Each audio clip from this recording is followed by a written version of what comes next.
À bord de leur bateau Fleur Australe, le navigateur Philippe Poupon et son épouse, la comédienne Géraldine Danon, embarquent leurs enfants pour une nouvelle expédition en mer. Destination, le continent antarctique. Le but de leur mission, un voyage d'observation pour sensibiliser le plus grand nombre à la protection des océans. Après avoir franchi le mythique passage du Nord-Ouest, traversé le Pacifique, lutté contre les glaces des mers du Grand Sud, Fleur Australe reprend sa route. 5 ans de navigation et de rencontres. Un regard unique sur le monde.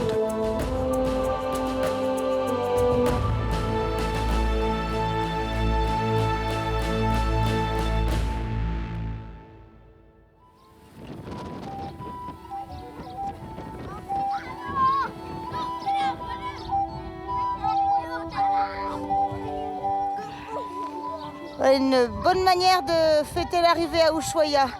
Aujourd'hui, on a fait un dernier plein de courses. On est allé rencontrer le Père Noël aussi, parce qu'il doit passer d'ici une quinzaine de jours et que nous, bientôt, on part en autonomie pour plus d'1 mois. Alors, Quoi? Ushuaia? C'est cool. Moi, je suis pressée de partir, mais...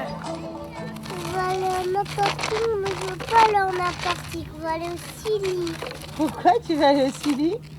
Parce qu'en Antarctique, il n'y a pas beaucoup d'amis. Bon, et alors c'est pour ça que tu veux aller au Chili? Oui. Contrairement à notre fille Marion, nous avons hâte de quitter la ville pour retrouver un peu de calme et de solitude. Nous embarquons sur notre bateau Fleur Australe, heureux de pouvoir à nouveau voguer sur les flots. À 4 heures du matin, avec Ernesto, notre coéquipier, nous quittons Ushuaia, cap sur l'Antarctique, sur les traces de Sir Ernest Shackleton qui fit naufrage dans la mer de Weddell il y a 100 ans, alors qu'il tentait d'entreprendre à pied la traversée du continent glacé. Mais avant de nous enfoncer dans le paradis blanc, nous faisons une halte dans le petit port de Puerto William, au Chili. On rentre au Chili, on passe de l'Argentine au Chili en empruntant le Beagle. Comme on emprunte les eaux chiliennes, au moins dans la première partie, on est obligé de faire les formalités du côté chilien pour emprunter leur zone de navigation. Nous en profitons pour récupérer les derniers produits frais commandés un peu plus tôt en Terre de Feu. Donc là, on va où? On va embarquer les vitamines, quelques cartons de fruits et de légumes. Des œufs, des fruits, des légumes frais et côté viande, un gros mouton chilien. Bonne viande, là, on va pas manquer. On croit qu'on mange pas, mais en fait, on n'arrête pas de manger. À chaque fois que je pars en mer, je prends je sais pas combien de kilos. Je pars pour l'Antarctique, donc c'est plus d'1 mois d'expédition, c'est pas mal de préparation, avoir quand même organisé et prévu pas mal de choses. Donc voilà, là on est parti. Alors, t'es content d'aller en Antarctique pour la première fois? C'est un vieux rêve, hein. C'est un vieux rêve. Ah oui. Qui se réalise. Enfin, qui va se réaliser. Maman, je l'ai bien fait. C'est quoi? C'est le calendrier de l'Avent, mais je l'ai bien fait la ligne. Et ben moi, Impeccable. et regarde moi aussi. Mais on va le fêter en Antarctique, le Noël. Ouais.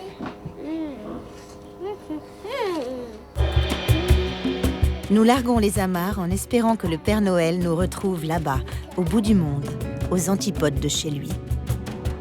C'est reparti pour un tour. Ça y est, allez, en route vers l'Antarctique, en route vers l'île éléphant, en route pour une nouvelle aventure. C'est cool. Puerto Williams Radio, El Vero, Fleur Australe, cambio. El radio recibido conforme que tenga buena navegación, manténganos ahí. Puerto William disparaît à l'horizon et avec elle la civilisation. Nous sommes désormais seuls dans cet océan sans limite et traversons le redoutable passage du Drake où se rejoignent sur 650 km les 3 grands océans, Atlantique, Pacifique et Austral. Donc là on est dans ce passage qui est mouvementé, la houle est là, présente, avec des ondulations un petit peu mouvantes, alors ce bateau ballotte. C'est le passage du Drake. Le vent est faible, et Philippe en profite pour hisser le mouton dans le haut-banc, qui pendant le voyage fera office de réfrigérateur. Oh, il a même la tête. Ah si, et l'élément indispensable pour découper une carcasse de mouton. Shining, il s'apprête à scier tout le monde à bord de Fleur Austral.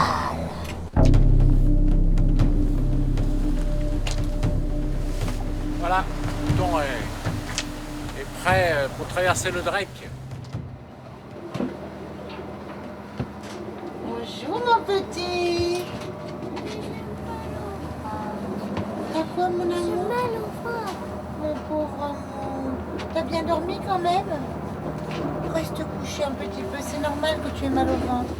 Ça c'est quand on s'amarine de nouveau. À chaque fois évidemment ils ont le mal de mer. Même moi je l'ai un peu d'ailleurs.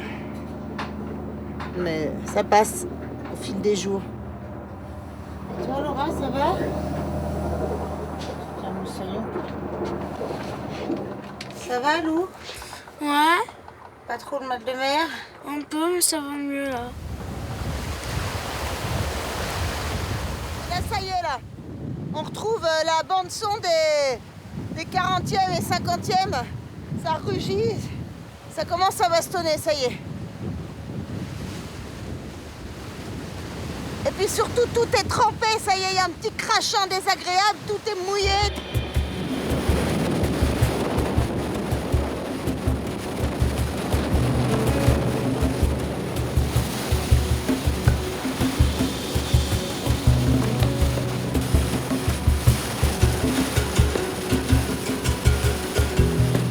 Comme le ciel, comme la mer, l'humeur de l'équipage est au gris, hanté par le souvenir de ces explorateurs qui nous ont ouvert la route vers ce qu'était à l'époque la Terra Incognita. Il faut attendre 1820 pour que l'Antarctique soit aperçu pour la première fois. En 1840, c'est Jules Dumont d'Urville qui plante le drapeau français sur ce qu'il nomme alors la Terre Adélie. En 1915, Ernest Shackleton veut tenter la traversée du continent à pied, sur 2500 km. Mais son bateau l'Endurance se retrouve emprisonné dans les glaces, avant même d'atteindre la côte. La pression sur la coque est telle que le bateau se brise, obligeant les hommes à débarquer puis à camper sur la banquise en dérive. 960 km plus au nord et 5 mois plus tard, la banquise se brise.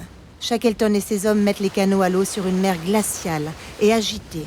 Direction, la terre la plus proche, l'île Éléphant. C'est notre premier objectif.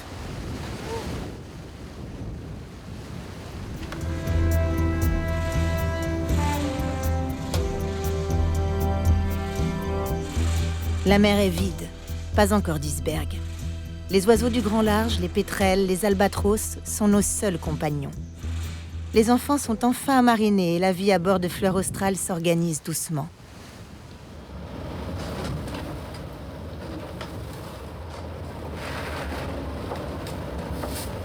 Je vais rechercher les mots, donc ce midi, cherche midi. Le capitaine a lâché la barre pour faire l'école aux filles. Une discipline qu'il faut tenir tous les jours, et ce n'est pas évident. Il y a 2 fois midi. La définition, c'est milieu du jour, il est midi, l'heure. Condensation dans le bateau. Aujourd'hui, on met du film plastique à peu près sur tout, les ordinateurs, les hublots, tout, pour éviter d'avoir le genre de problème qu'on a pu avoir l'année dernière avec l'eau de la condensation. Ah ben là, je mets un double vitrage, c'est-à-dire c'est un film plastique que je vais tendre après avec le sèche-cheveux, là, ça va devenir comme une peau de tambour. Parce que là, en ce moment, comme on peut le voir ici, là, sur ce hublot-là, voilà, on a de la condensation. Évidemment, ça tombe un peu partout. On est vraiment en zone humide maintenant, dans les fronts chauds. On voit bien que les nuages sont bas, c'est très humide. Donc, avec la chaleur du bateau, ça condense. Ça va se tendre.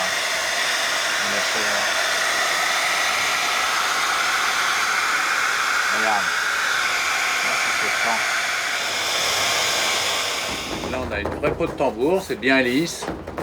Et ben, ça bloque l'air au milieu, donc il n'y aura plus de condensation. Là, ce qu'on a trouvé. Regarde. Waouh! Et on a trouvé aussi ça. Là, c'est très fort. Ici, c'est moins fort. Et ici, c'est éteint. Ça c'est pour mettre sur la porte. On met comme ça. Oh Comme là ça. là! Dans combien de jours c'est Noël alors? Il y a notre calendrier, mais moi, je ne sais pas. Si on compte pas aujourd'hui, ça fait 15. Yes.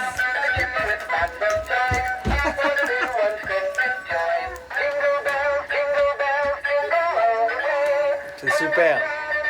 Ça faisait longtemps qu'on l'avait pas entendu. Qui a eu la bonne idée d'acheter un arbre qui parle? Il n'y a déjà pas assez de cris à bord. Non, mais ça met l'ambiance dans le bateau un peu. Il est 4 heures du matin, mais comme on voit, il fait carrément jour.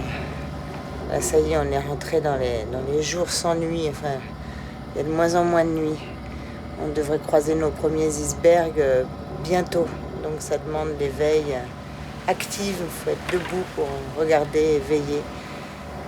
Et ça flaire l'Antarctique. Ça sent presque l'Otarie quand on sort dehors.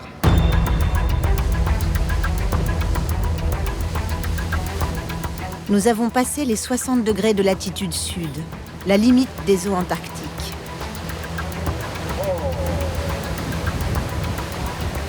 L'eau est à 0 degré et nous faisons des pointes à 14 nœuds vers l'île Mythique.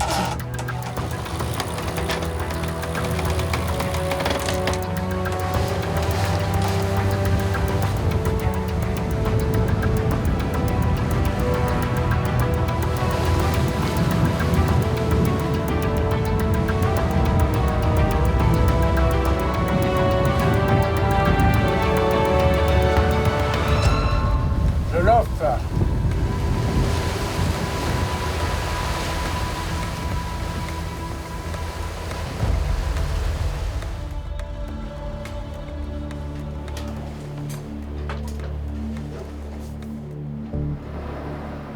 Philou a fini son quart. Il dort.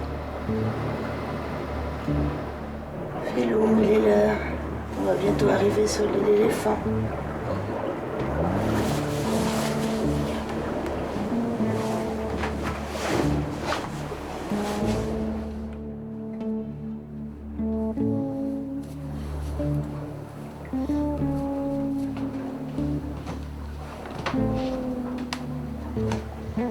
Pas d'iceberg en vue.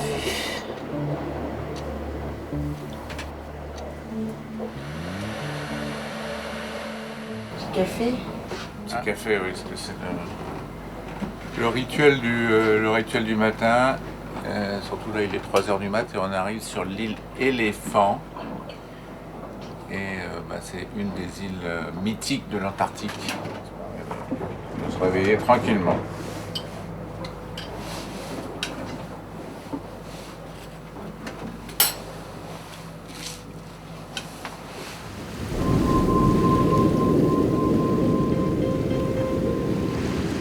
La météo n'est pas exceptionnelle, on ne voit pas grand-chose. Le temps est brumeux, puis on a de la houle. C'est une île qui n'a pas vraiment de mouillage, qui n'en a pas d'ailleurs. Donc il n'y a pas de carte précise, il n'y a que des photos. Voilà. Donc c'est un peu l'aventure là. On va aller voir comment ça se passe.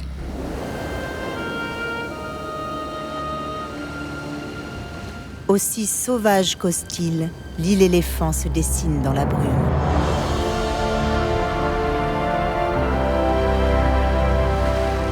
Alors voilà, maintenant il ne nous reste plus qu'à prier pour pouvoir débarquer sur Elephant Island.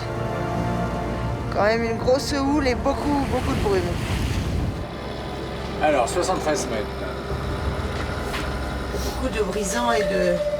Il y a surtout de la houle et c'est ce qui m'embête un peu évidemment pour le mouillage parce que c'est très inconfortable. Mais bon, je vais me rapprocher pour surveiller à droite à gauche. Nous sommes face à la pointe Wild pour y tenter un débarquement. Mais impossible de mouiller, c'est trop dangereux, il y a trop de cailloux.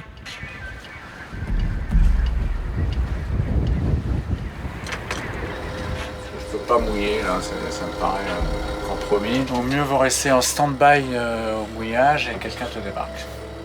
Le capitaine reste à bord avec les enfants tandis qu'Ernesto me débarque tant bien que mal sur cette langue de terre décidément très sauvage.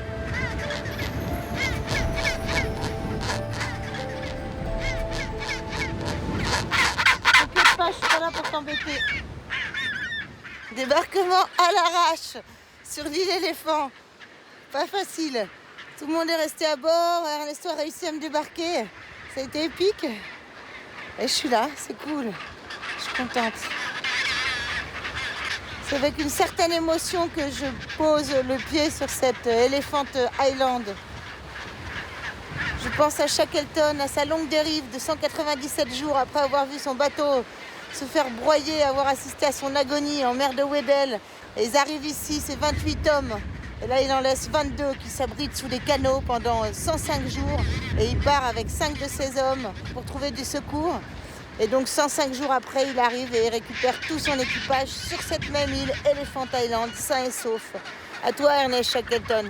Une pensée à toi et à ton second, Frank Wilde, qui a su garder l'espoir dans le cœur de ces 22 hommes ici. Un peu plus loin, trône le buste du capitaine Luis Pardo qui accepta d'accompagner Shackleton en plein hiver pour sauver l'équipage. Les hommes avaient survécu en s'abritant sous les canots, en se nourrissant de manchots.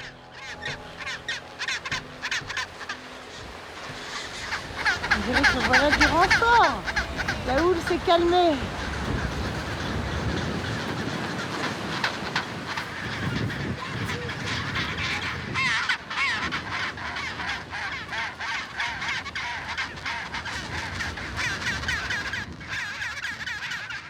Retour à bord, nous partons explorer le sud de l'île, doucement, car le capitaine ne connaît pas les lieux, et mieux vaut être prudent face à l'inconnu. Mais nous talonnons violemment. Boum! La situation est tendue. Qu'est-ce qui se passe? On a talonné? Oui, Ça veut dire quoi talonner? toucher le fond. Tu comptes l'écran, hein, Lou, hein? Hein? On a 3 ou 4 là. Ce qui s'est passé en fait, c'est qu'on a touché le fond. Très fort. Je sais pas moi, mais je pense. Les chocs résonnent dans le bateau, mais la quille s'esquive et remonte. Nous faisons demi-tour, à tâtons.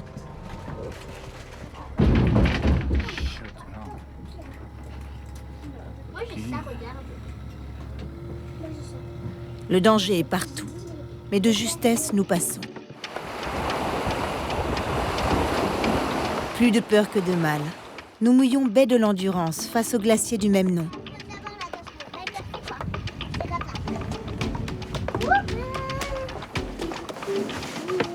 Vous êtes déguisé en quoi là? Moi je suis déguisée en princesse. Moi je suis déguisée en cuisinière. Cuisinière chilienne? Ouais.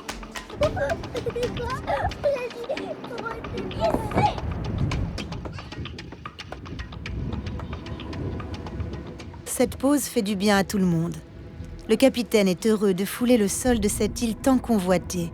Et les enfants vont pouvoir courir et se dégourdir les jambes sur les rochers et les pentes enneigées. Elle est belle la fleur australe dans cette baie de l'Endurance. Voilà, le premier objectif de Fleur Australe a été atteint. Maintenant, il ne nous reste plus qu'à aller en mer de Weddell et voir jusqu'où la banquise va daigner nous laisser avancer. Cette mer de Weddell où Shackleton a vu son bateau agoniser et finalement se faire broyer par la banquise. On verra jusqu'où on peut passer.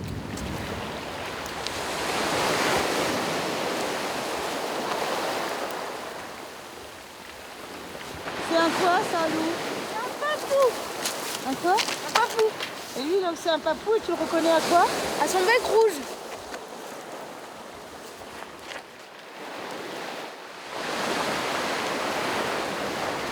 Bon, et ben voilà, nous allons dire adieu à Elephant Island. Papa, pourquoi on part? Et ben parce qu'on a de la route à faire. On lève l'ancre pour aller sur Antarctic Sound. On a 120 000, 130 000, bon, suivant là où on va arriver. Je peux vous dire qu'il fait carrément froid. Le pont est gelé, très glissant. Il neige. C'est vraiment des conditions antarctiques. La mer de Weddell est une fabrique à glace. C'est dans ces eaux que naissent les plus gros icebergs tabulaires vêlés par les glaciers du continent. Ils forment de larges plateaux qui font parfois la superficie d'un département et errent au gré du courant, se brisent pour donner d'autres icebergs qui voyagent à leur tour. Je crois bien qu'il est dans mon top 10, celui-ci. C'est un beau tabulaire. Comme on les aime.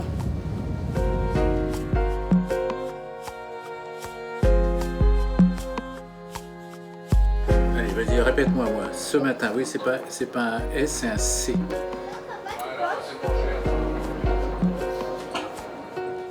Nous nous rapprochons de la péninsule antarctique. On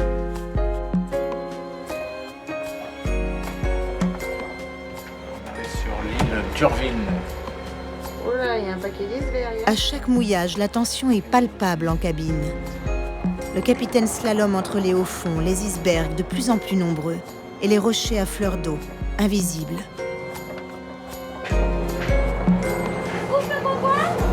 Oui, tu coupes le concombre. Et pendant ce temps, chacun vaque à ses occupations.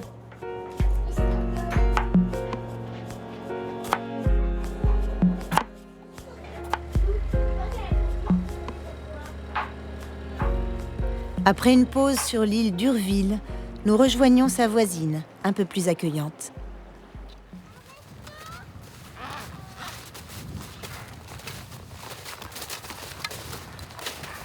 Nous sommes sur l'île Joinville, en route vers l'inconnu, vers la mer de Weddell. Et on fait une petite escale, on passe de mouillage en mouillage en poursuivant notre avancée vers cette mer de Weddell. Nous nous faisons les plus discrets possibles, car à chaque débarquement, nous avons l'impression de déranger un monde parfait, immaculé. On leur fait pas peur. Les phoques de Weddell se prélassent au soleil. Les manchots Adélie vont et viennent pendant que d'autres s'occupent de la future génération. Il y a un petit manchot parmi les manchots. Les manchots Adélie ne vivent qu'ici en Antarctique. En période de reproduction, ils établissent leur colonie sur des terrains disposant d'un accès facile à la mer. Les nids sont construits avec des galets sur des crêtes rocheuses pour que les œufs ne soient pas en contact avec l'eau. Et les parents se partagent la couvaison pendant 35 jours.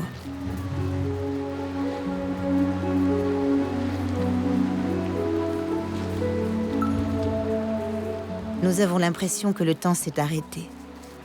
On lâche la pression avant de reprendre la route.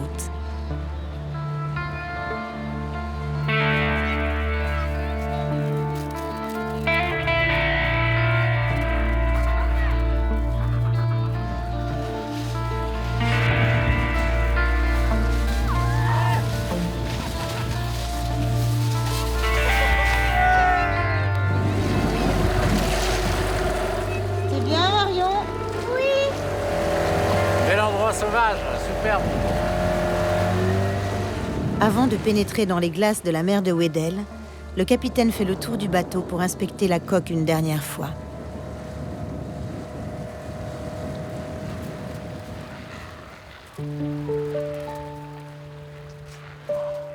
Il est 11h du soir et pourtant la lumière est vraiment superbe. C'est pas toujours qu'on a comme ça en Antarctique des lumières aussi douces, aussi belles.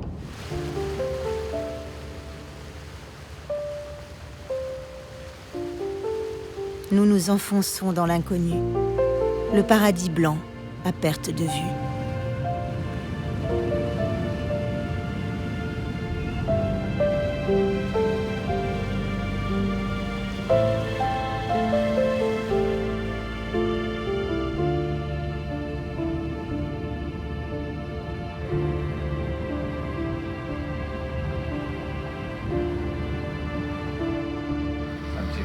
Là, le début de l'aventure dans la mer de Weddell. Il y a du monde derrière toi qui défile, hein? Ah bah il y a du glaçon dans le coin. Ça c'est la banquise de la mer de Weddell qui arrive jusque là, donc c'est de la grosse banquise. Hein. Elle est épaisse. La mer de Weddell est recouverte toute l'année par une banquise impénétrable, dont Shackleton a fait les frais.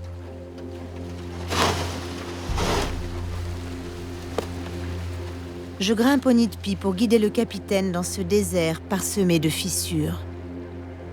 C'est assez impressionnant, hein. C'est vraiment... Il n'y a pas de mots.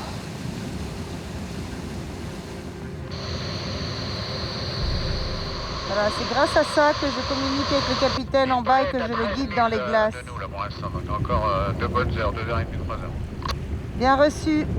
La peur au ventre, nous slalomons entre les icebergs et avançons tant bien que mal dans ce labyrinthe de glace.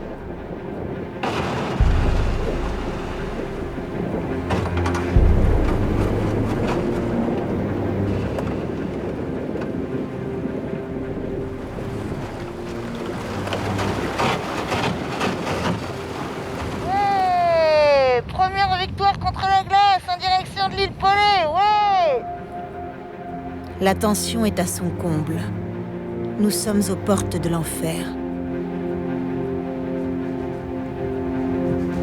L'équipage s'octroie une petite pause.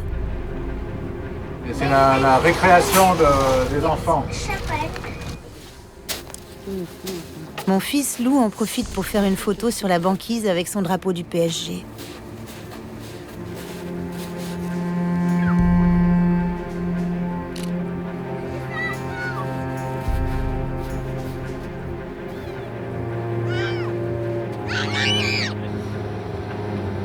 Mais il nous faut reprendre la route, dans une lumière à faire pâlir les peintres. Reflet du feu sur la glace, le spectacle vaut le détour.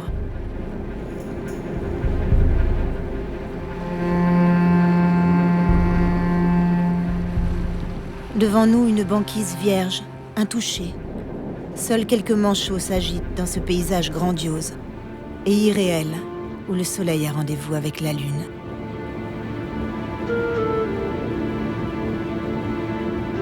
La glace est partout. Il faut se rendre à l'évidence. Nous n'avancerons plus. L'île Polée rejoint pour nous le paradis des îles inaccessibles. Protégée par la Dame Blanche, nous rebroussons chemin en espérant que la route ne se soit pas refermée derrière nous.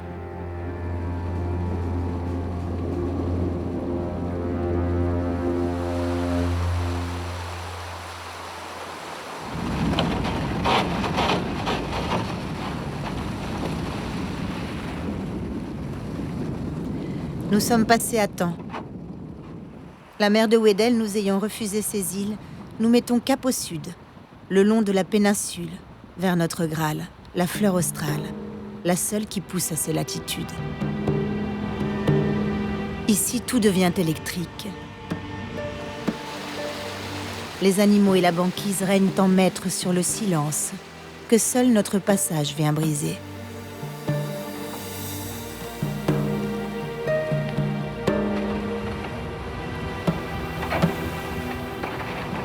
On peut dire que nous sommes encerclés de glace.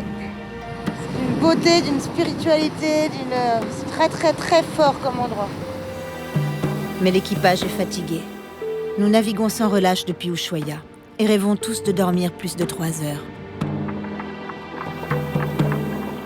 Nous fermons les yeux dans un décor somptueux, dans la nuit claire de l'Antarctique.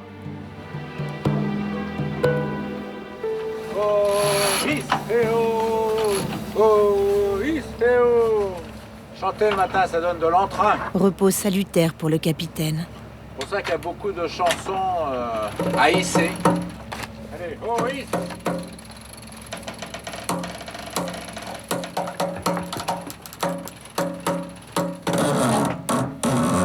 Voilà, ça c'est le côté pratique de fleur australe. C'est la Nex, système pour remonter la Nex. Projeté. Bon allez, en route là, maintenant on part pour le sud, le vrai. Pour l'instant c'était de la plaisance, maintenant ça va devenir de la vraie navigation australe.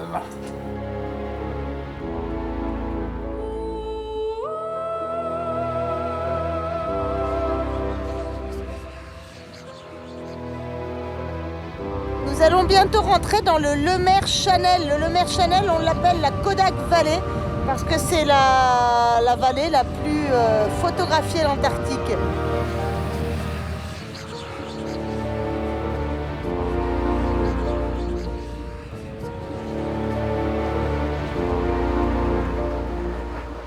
Un pack de glace fine obstrue la sortie du Lemaire Channel. Mais Fleur Australe la transperce de son étrave.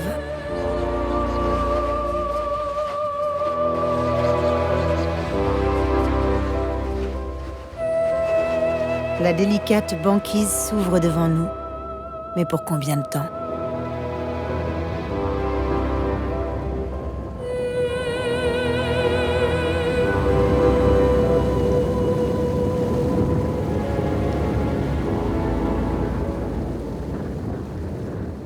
Ici, là, il y a une base où il y a des Ukrainiens. C'est la base de Vernadsky. C'est une base scientifique ukrainienne qui était avant une base anglaise. Il y a là le seul bar de l'Antarctique. Nous laissons la base derrière nous, prise par la banquise, et poursuivons toujours plus sud.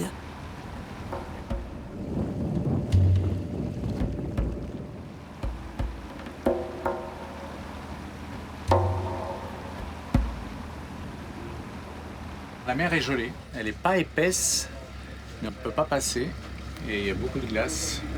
C'est encore figé par l'hiver, ça n'a pas été débloqué par la température, par des coups de vent. Souvent une situation qui, quand on est en bas, paraît complètement bloquée.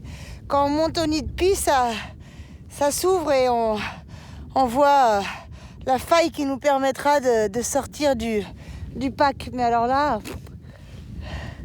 ça me paraît difficilement jouable. C'est bloqué devant nous, là, malheureusement. Donc, on fait demi-tour et on va ressortir avant qu'on se fasse emprisonner, quoi. C'est pareil. C'est déjà refermé derrière nous, les gars. Nous sommes obligés de rebrousser chemin et échappons de justesse à ce chaos glacé. Le capitaine s'est fait des frayeurs. Mais le bon côté de la chose est que la base Vernadsky est à présent sur notre route. Philippe est bien décidé à lacérer le manteau blanc de 50 cm d'épaisseur qui nous sépare de la base. Sans doute l'appel de la vodka. Oula, oula. Ça y est.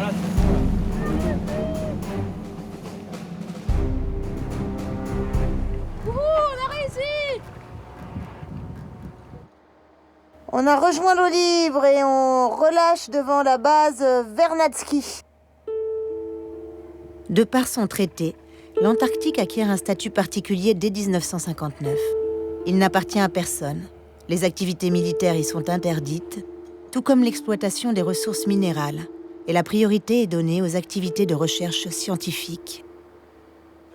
Hello. I'm in, please. Football today? Big. Big, how is the situation? The ozone is normal. Small. Alors ici, on étudie le trou dans la couche d'ozone. La couche d'ozone est un gaz qui protège toute la Terre. Il protège entre autres des rayons solaires nocifs, les UV. Et donc ce trou, on l'a détecté il y a plusieurs dizaines d'années. Et on le surveille parce qu'il est important. Et on sait qu'ici sur l'Antarctique, voire même le sud de l'Amérique du Sud, les rayons sont nocifs pour l'être humain. Alors c'est ça avec quoi on mesure là, Lou? Ouais. Ce qui est positif, là, c'est que donc ils s'aperçoivent que le trou dans la couche d'ozone diminue. Donc c'est positif dans la protection de notre belle planète. Mais à Vernadsky, on étudie également la météorologie, le champ magnétique terrestre, la sismologie et la biologie. Oui. Ah, superbe. C'est bizarre? On dirait qu'on est dans la jungle. C'est vrai? Et enfin, le repos du guerrier. Fantastique, Lou! Dis-moi, Lou, juste une question, après je te fous la bête à la vodka? Non. You drink vodka?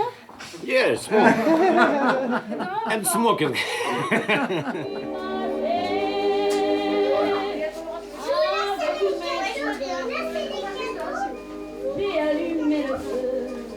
C'est quand même pas mal d'écouter Piaf dans une base ukrainienne par plus de 65 degrés de latitude sud. Je dois dire que ça restera dans mes temps forts dans l'existence. Ah, c'est un vrai tourne-disque en plus. Le temps semble suspendu. Le ciel de Paris. Les scientifiques sont heureux de nous voir. Ils sont là depuis 8 mois et commencent à trouver le temps long.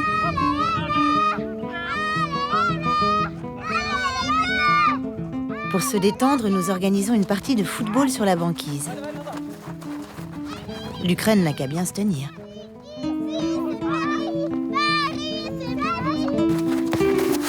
Ah, j'ai pas les bras assez longs. Filou.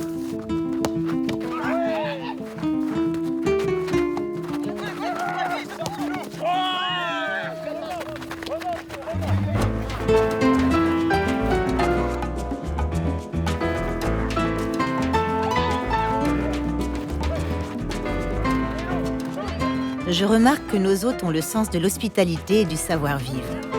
Nous finirons avec un score de 5 partout, c'est honorable.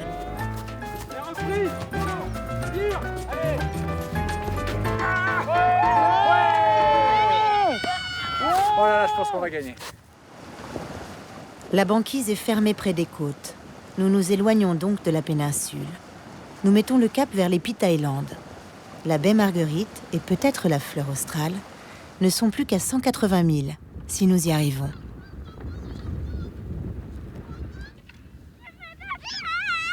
On est sur la banquise qui recouvre toute la baie. Et puis de temps en temps, comme on l'a vu ce matin, il y a des grands bouts qui partent.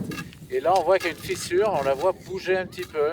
Alors il faut qu'on fasse attention parce que si on est de ce côté-là et que le bateau est attaché à cette lave, il va partir tout seul. Cet endroit est magique. C'est le calme absolu. Nous marchons sur la glace, avec l'appréhension qu'elle se brise sous nos pas. Mais bien vite, la beauté du paysage l'emporte sur la peur.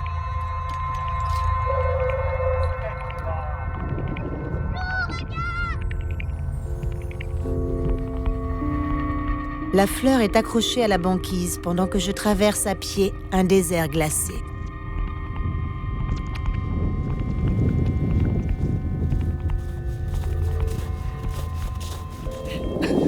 Je crois que c'est ce que je préfère, les balades sous la banquise. C'est vraiment sympa. Bon, quand on arrive près de la côte, il y a une petite appréhension. On marche à tâtons en se disant « Ouf, j'espère qu'il ne va pas y avoir un trou d'eau comme il y a là. » Mais c'est vraiment sympa, oui. Mais encore une fois, nous larguons les amarres, plein sud à nouveau, vers l'île Armstrong. Papa, j'espère qu'on sera arrivé avant 3 jours. Oui, pourquoi? Parce que c'est Noël. Ah, c'est Noël. C'est le challenge fleur australe. Sinon, on fêtera Noël sur un glaçon. Exactement. C'est pas mal non plus. C'est original. Je pense que c'est mieux sur une île. Oui, moi aussi. À mon avis, là, ça se complique, ça se corse, là. Parce que, vu comment c'est bouché, comment ça cogne tout le temps dans le bateau, et on est à 6000 d'Armstrong, et encore, à mon avis, à 150, voire 160 000 de Marguerite. Donc, j'ai l'impression que là, on va pas pouvoir continuer à avancer pendant longtemps. Si on arrive à atteindre Armstrong, ce serait déjà vraiment très, très bien. Arrête! Les enfants commencent à trouver le temps long.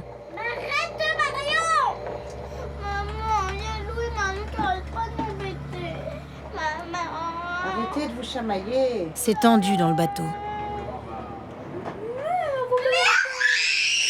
Je supporte pas. Tu viens ici et tu restes là, avec moi. Tu restes avec moi, tranquille, j'ai pas envie d'entendre ça là.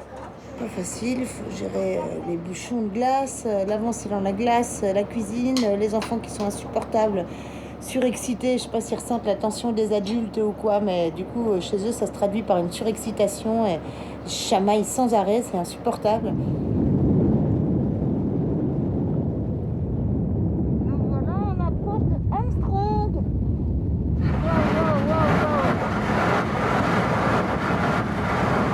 Cool, on a réussi à atteindre Armstrong, c'est déjà un grand pas. Nous mouillons sur la banquise, même si elle est fragile.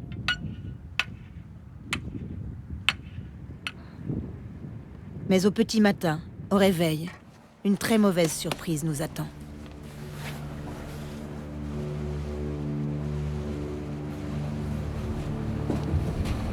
La plaque de glace s'est détachée et puis elle est venue nous coincer contre les cailloux, donc c'est pas une situation terrible. Vous dormez et la plaque de glace. Alors, on savait que la plaque était fragile et elle n'est pas partie dans le bon sens. Malheureusement, il y a un petit peu de vent qui pousse la plaque, donc il nous coince quoi. Elle nous comprime là. S'il se met sur le côté, c'est bon, après on met des pare-battes et puis on attend et c'est bon. En fait, on s'est fait drosser à la côte par la plaque de glace. C'est le danger dans ces glaces, hein, à chaque fois.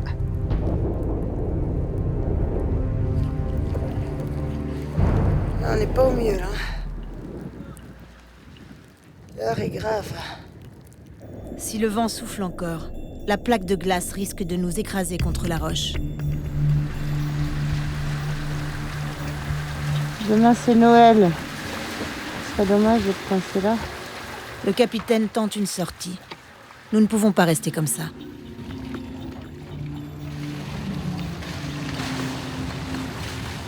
Première victoire. Nous ne sommes plus prisonniers des glaces. Mais il faut absolument sortir de cet étau. Philippe essaye de briser la glace en marche arrière. Mais il abîme le safran, la partie immergée qui dirige le bateau. Il fallait pourtant tenter le coup.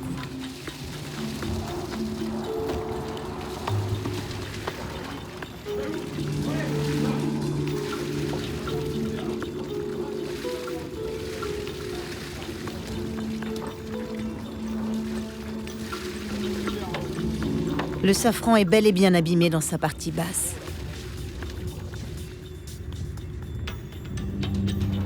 Merde.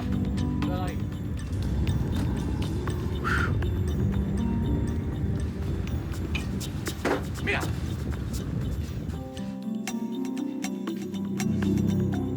Non, je pensais pouvoir casser la glace, mais pas casser la glace, j'ai endommagé le safran.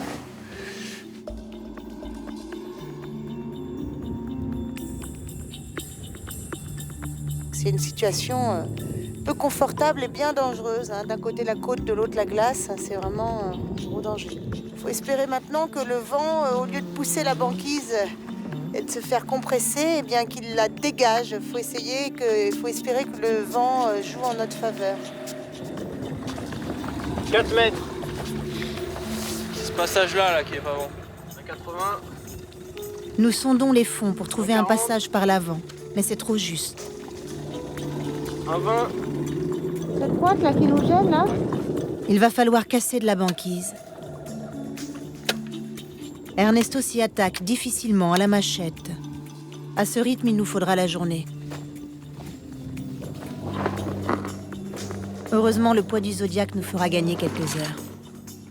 Ok. Pendant 5 heures durant, nous allons briser la glace.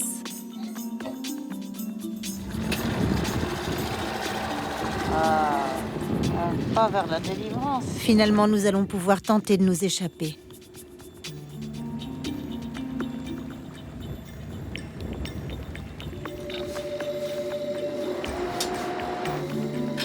La fleur passe tout juste.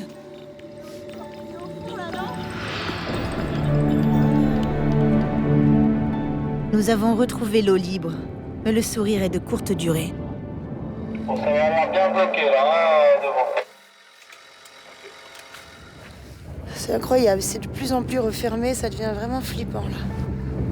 Il y a de plus en plus de plaques dans la nappe d'eau libre et quand on regarde plus loin, sur 360 degrés, c'est complètement fermé. Ça me fait flipper, total.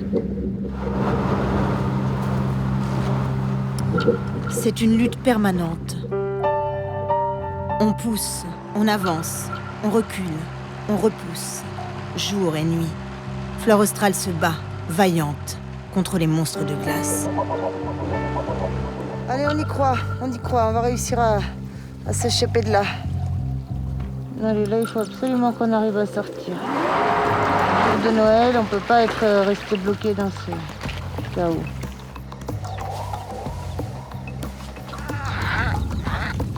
C'est vrai que c'est pas facile la glace, hein.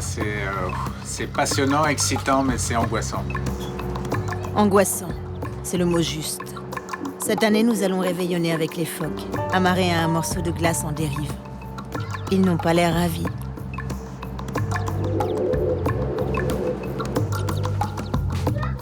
Voilà, on va aller déranger les phoques, on va mettre le grappin sur le bout de glace et ça sent très bon dans le bateau et on va passer un bon Noël.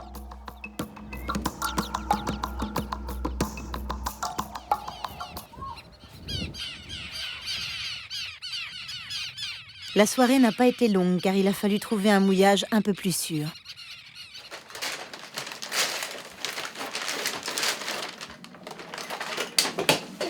Je crois que le Père Noël savait que j'aimais bien Violetta. Moi, c'est Princesse. C'est qui? C'est Lou. Waouh! Le Père Noël est passé, mais encore une fois, c'est la banquise qui a gagné.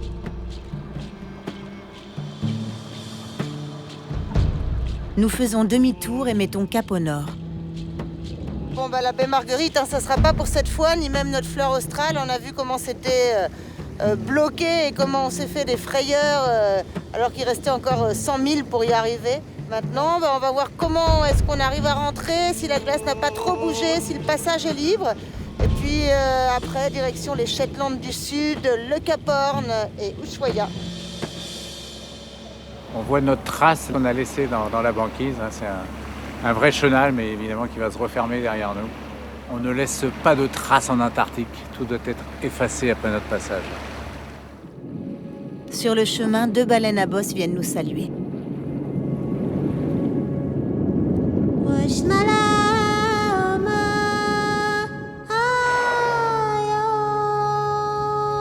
La mère et son petit nous régalent d'un ballet digne des plus grands opéras.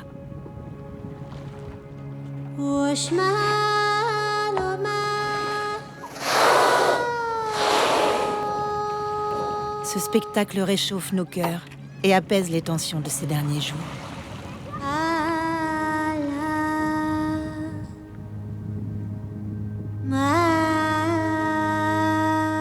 Nous faisons à présent cap sur l'île Déception, un volcan qui a jailli du fond de l'océan il y a 10 000 ans.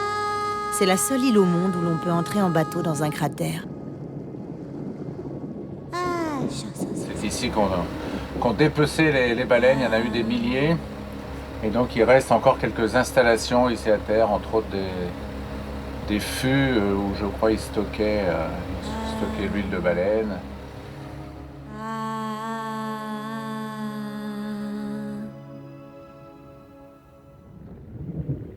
S'il ne faisait pas moins 5 degrés, on pourrait se croire aux Caraïbes.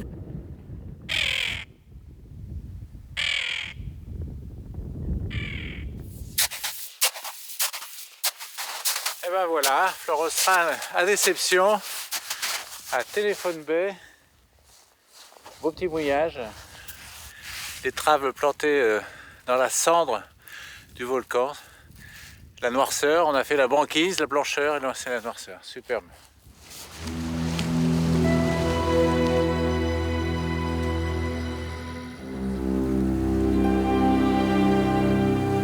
Il est temps de repartir vers le Drake. Mais devant Livingstone Island, le souffle d'une baleine vient rompre le silence.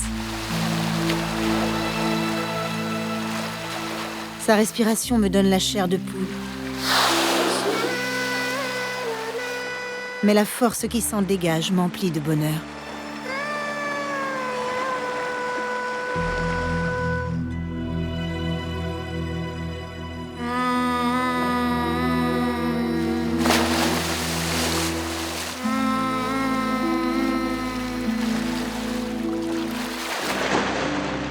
Nous laissons derrière nous un monde sans pareil, le pays de la glace, dans toute sa splendeur.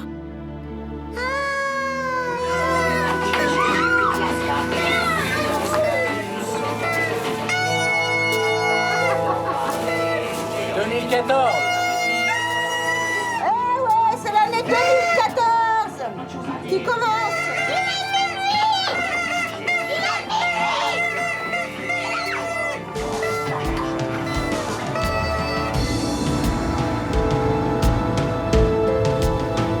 Nous replongeons dans le Drake. Derrière nous, la glace, menaçante, envoûtante. Nous l'avons poussée, contournée, brisée. Elle nous a montré sa force, sa puissance. Et humblement, nous nous sommes inclinés.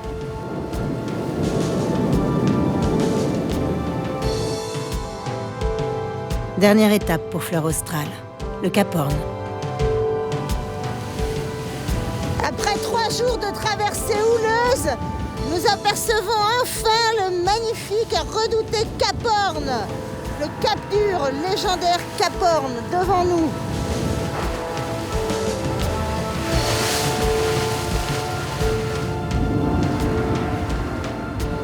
toujours avec une pointe d'émotion qu'on passe le Cap Horn. Ah, bien sûr, oui, c'est quand même un endroit mythique, donc un peu de respect pour tous ceux qui sont passés ici il y a longtemps dans des conditions difficiles.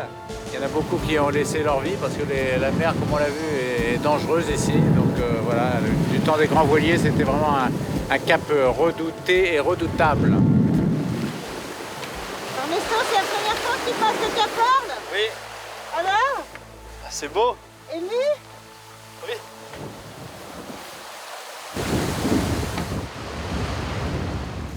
Nous mouillons malgré le temps menaçant et posons enfin le pied sur l'île Horn. Allez, on va escalader l'île Horn.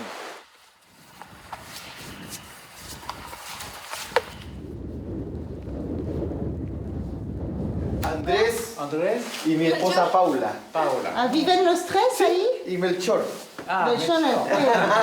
Estamos hace un mes. Somos la nueva familia. La familia antigua se fue y nosotros llegamos en reemplazo. ¿Por cuánto tiempo? De diciembre de este año, del 2013, a diciembre del 2014. Avant de repartir, Philippe a le privilège d'inscrire le nom de Fleur Australe sur le drapeau chilien du Cap Horn. Bravo la fleur, et merci pour ce beau périple.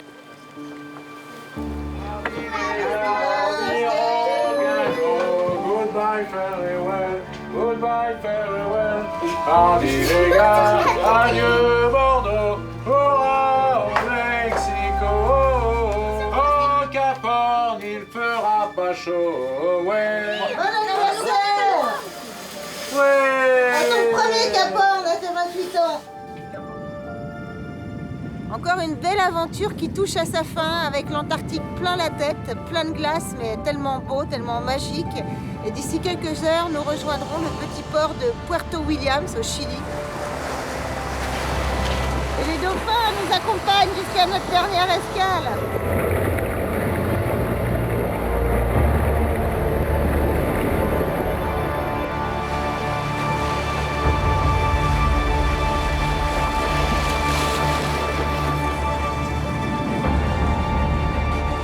On est content d'aller à terre, mais un jour on va bien rentrer au bateau. Hein, C'est sûr. pour faire de nouvelles aventures.